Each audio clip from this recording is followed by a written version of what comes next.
এই গঠিত ঘটনাকে কেন্দ্র করে আপনারা যে ভোলা পানিতে মাছ শিকার করতে চাচ্ছেন সেটা অতি সত্বর আপনাদের মুখ উন্মোচিত হবে। বন্ধুরা আমার, আমরা ওই এনসিপির নামে যারা এখন ঢাকা শহরে চলে, সারা বাংলাদেশে চলে, আমি ছোট্ট একটি কথা বলে সেটা আপনারা প্রমাণ দিতে চাই। আমরা পয়লা বৈশাখের প্রোগ্রামে দেখেছেন এনসিপির নেতৃত্ব দিয়েছে, এনসিপির একটি স্পট ছিল, সেই স্পটে যখন এনসিপি নেতা বক্তব্য দেয়, এখানে সাংবাদিক বাইরে আছেন, সাধারণ জনগণ আছেন, আপনারা বলেন সেখানে কতজন জনগণ ছিল, কতজন এনসিপির কর্মী ছিল?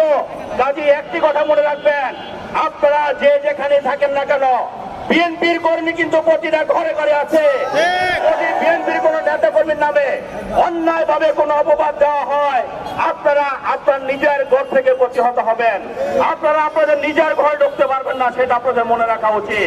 আমরা বলতে চাই, সমাজে সামাজিক এই সমস্ত ব্যাধি অনেক আছে, এই সমস্ত সমস্যা টুকটাক সমাজে প্রতিটা জায়গায় ঘটনা ঘটে থাকে, কিন্তু কোন ঘটনা ঘটলেই কোন জনপ্রিয় নেতার নাম জুড়ে দিবেন, এটা আমরা মেনে নিব না।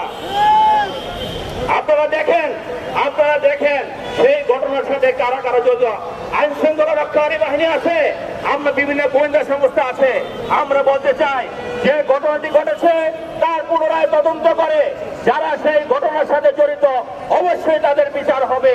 আর যারা সেই ঘটনাকে অন্যদিকে প্রবাহিত করতে চায়, আমি মনে করি তদন্ত সাপেক্ষে তাদের বিরুদ্ধে বিচার হতে হবে। বন্ধুরা, এনসিপি কে উদ্দেশ্য করে বলতে চাই, এখানে আমাদের নামে যাদের বিরুদ্ধে মামলা দিয়েছেন, আপনারা কিন্তু বাংলাদেশে এনসিপি জনগণের রাজনীতি করছেন না, আপনারা রাজনীতি করছেন ওই ফ্যাসিস্টদের পুনর্বাসন করার জন্য। আগস্টে যে গণহত্যা হয়েছে, যে গণহত্যার যে গণহত্যার আসামি হয়েছে, তাহলে আপনি কিভাবে সেই জুলাই আগস্টের হত্যাকারী বিচার করবেন?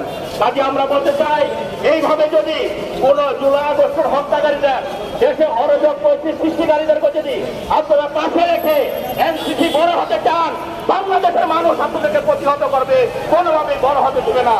আমি শুধু বলতে চাই, যাদের বিরুদ্ধে মামলা করা হয়েছে, আমি আবার বলতে চাই, আমাদের কিছু নেতা কর্মীদের নামে মামলা করা হয়েছে, আমি মনে